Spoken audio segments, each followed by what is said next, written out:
नमस्कार दोस्तों, स्वागत है आप सभी का हमारे YouTube चैनल लर्निंग पर्सन की इंग्लिश सीखो पाठशाला की इस खास श्रृंखला में, जहां पर हम अंग्रेजी को आसान और मज़ेदार तरीके से सीखते हैं, बिल्कुल बेसिक से लेकर एडवांस तक। यदि आपको लगता है कि अंग्रेजी सीखना मुश्किल है या आप अंग्रेजी बोलने में हिचकिचाते हैं, तो ये वीडियो आपके लिए महत्वपूर्ण हो सकती है। यदि आपने पिछले डे का वीडियो नहीं देखा है, तो आप इस वीडियो के डिस्क्रिप्शन बॉक्स में जाकर के पिछले डे का वीडियो देख सकते हैं, ताकि आपको पिछले डे की वीडियो को देख करके आपको बेहतर समझ हो सके। आज का टॉपिक है हमारा काइंड्स ऑफ प्रोनाउन, अर्थात हम सर्वनाम के प्रकार के बारे में पढ़ रहे थे। तो ये आज पढ़ेंगे हम, इसमें आज के डे में पढ़ेंगे रिफ्लेक्सिव प्रोनाउन और पढ़ेंगे एम्फेथेटिक प्रोनाउन। ये दो प्रोनाउन आज पढ़ना है, क्योंकि कुछ प्रोनाउन हम पिछले डे के वीडियो में कवर कर चुके हैं। तो आज का वीडियो बहुत ही महत्वपूर्ण होने वाला है, आप हमारे वीडियो को अंत तक जरूर देखिए। तो चलिए शुरू करते हैं। A pronoun which reflects the action towards the subject is called reflexive pronoun. ऐसे सर्वनाम जिनको जो रिफ्लेक्ट द एक्शन, जो किसी कार्य को का भाव दिखाते हैं, towards the subject is called reflexive pronoun. यानी ऐसे सर्वनाम जो किसी कार्य का प्रभाव कर्ता के तरफ दिखाते हैं, उसको हम रिफ्लेक्सिव प्रोनाउन कहते हैं। जैसे इस वाक्य में देखेंगे, ही सॉल्व्ड हिज प्रॉब्लम हिमसेल्फ। इसका मतलब ये होता है, हिंदी में हम कहें बात, तो उसने अपनी समस्या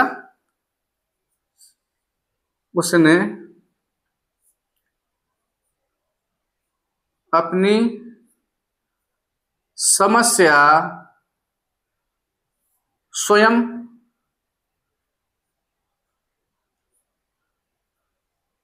हल की। तो आप देख रहे हैं कि समस्या हल की, लेकिन किसने की? वो समस्या उसने स्वयं ही हल की। अर्थात जो काम क्या हो रहा है, क्रिया क्या हो रही, कौन सा काम हो रहा है? समस्या को हल करना। यानी ये जो समस्या का जो हल करना है, ये समस्या का हल करना है, इसका प्रभाव किस पर पड़ा? इसका प्रभाव स्वयं इस कर्ता पर जा रहा है।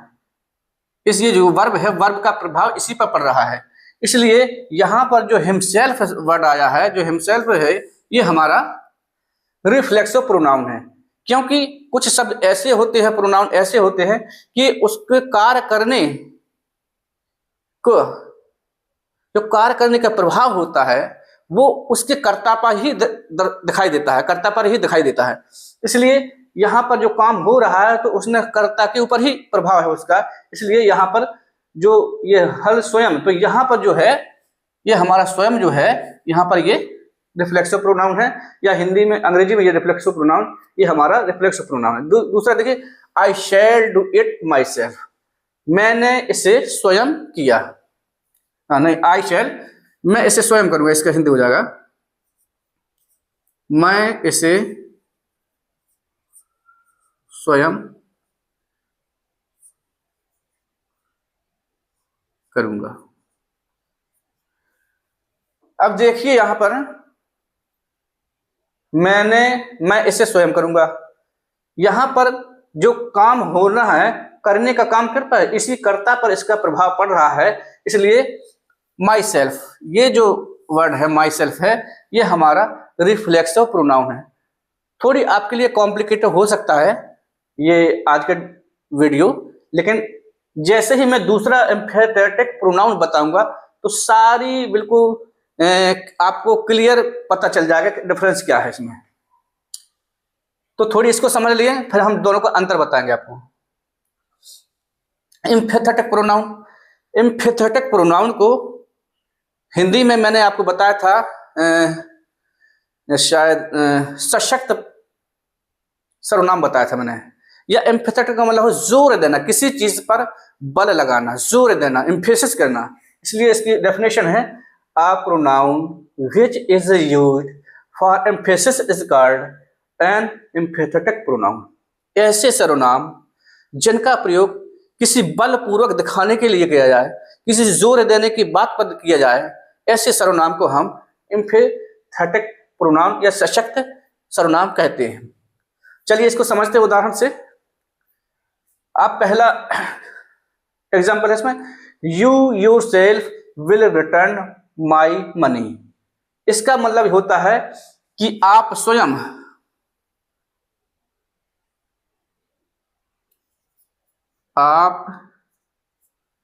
स्वयं ही मेरा पैसा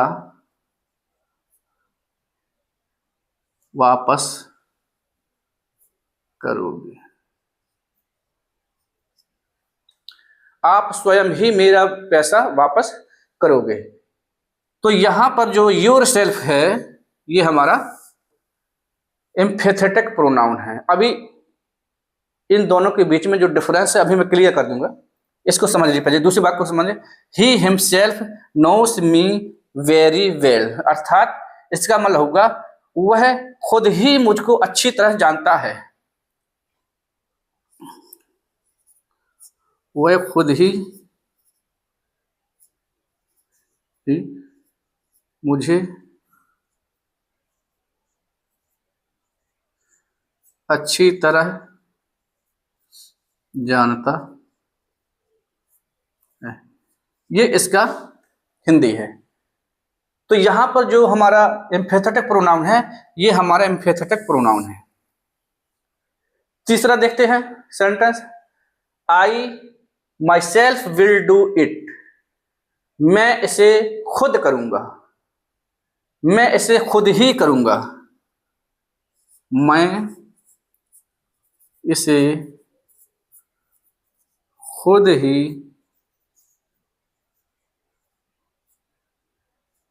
करूंगा, ये है।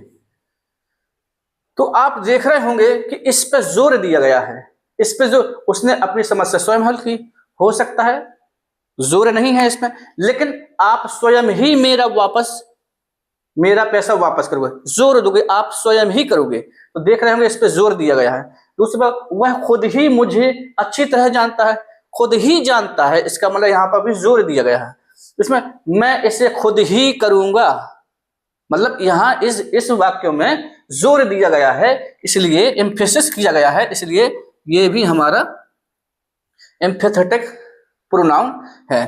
थोड़ी इसके बारे में और जानकारी ले लीजिए, थोड़ी सी नोट कर लेंगे, इसके लिए बहुत जरूरी है, इंपॉर्टेंट है note.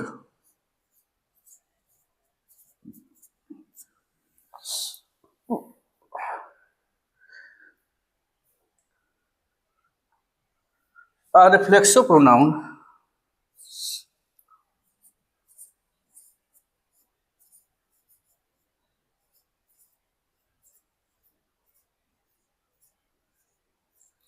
reflexive pronoun is used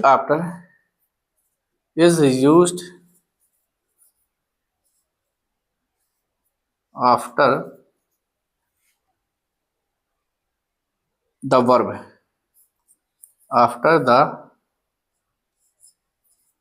verb, but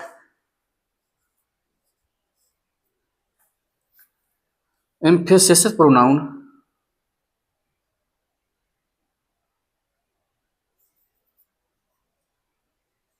एम्फेथेटिक pronoun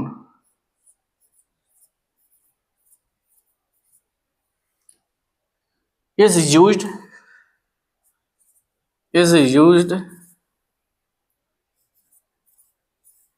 before the verb। ये मेन डिफरेंस है इसके बीच में, before the verb. Reflexive pronoun हमेशा क्रिया के बाद आता है। देखिए आप, जहां भी रिफ्लेक्शन प्रोनाउन है तो ये वर्ब है, वर्ब के बाद ही ये रिफ्लेक्सिव प्रोनाउन आता है। डू क्रिया है, क्रिया के बाद ही रिफ्लेक्सिव प्रोनाउन आता है, तो ये बहुत जरूरी है। रिफ्लेक्सिव प्रोनाउन का यूज हमेशा वर्ब के बाद ही करते हैं। और उसमें किसी प्रकार की जोर की बात नहीं होती है, बलपूर्वक कही हुई बात का भाव उसमें नहीं निकलता है। लेकिन जब ये एम्फेथेटिक प्रोनाउन होगा, उसमें जो एम्फेथेटिक प्रोनाउन का इस्तेमाल किया जाता है, यूज किया जाता है, वो वर्ब से पहले किया जाता है। आप देख रहे होंगे यहाँ पर वर्ब ये है विल और ये रिटर्न, ये वर्ब है। तो वर्ब से पहले ये योर सेल्फ अगर मिल जाएगा आपको, कोई प्रोनाउन मिल जाएगा आपको, रिफ्लेक्सिव प्रोनाउन मिल जाएगा, SELF लिखा हुआ, तो उसको आप एम्फेसिस प्रोनाउन में काउंट करेंगे उसको। इसी प्रकार से क्रिया ये है तो उससे पहले ये हिमसेल्फ आया है।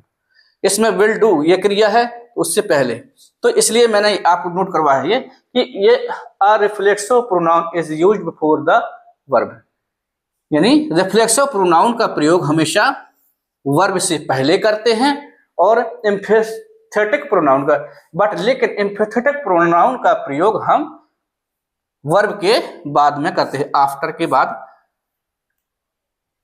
हाँ ये सॉरी, जो रिफ्लेक्सिव प्रोनाउन का प्रयोग हम वर्ब के बाद करते हैं, मेन वर्ब जो होती है वर्ब के बाद करते हैं, और जो एम्फेथेटिक प्रोनाउन होता है वो हमेशा वर्ब के पहले यूज किया जाता है। ये देख लीजिए आप, उदाहरण से समझिए।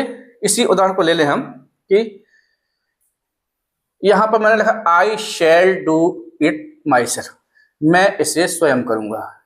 मैंने कह दिया, या मैं कह दूं कि मैं इसे स्वयं करूंगा तो ठीक है, मैंने बात कही, जनरल बात कही है, लेकिन हो सकता है मेरा बात में मूड चेंज हो जाए, मैं ना करूं।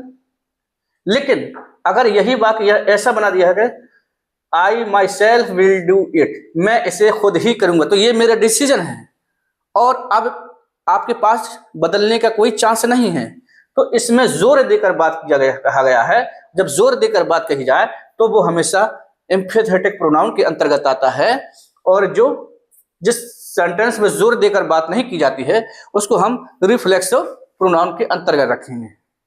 दूसरा, रिफ्लेक्सिव प्रोनाउन हमेशा वर्ब से पहले बाद में आता है, रिफ्लेक्सिव प्रोनाउन हमेशा वर्ब के बाद आता है, और एम्फेथेटिक प्रोनाउन हमेशा वर्ब के बिफोर आता है, पहले आता है।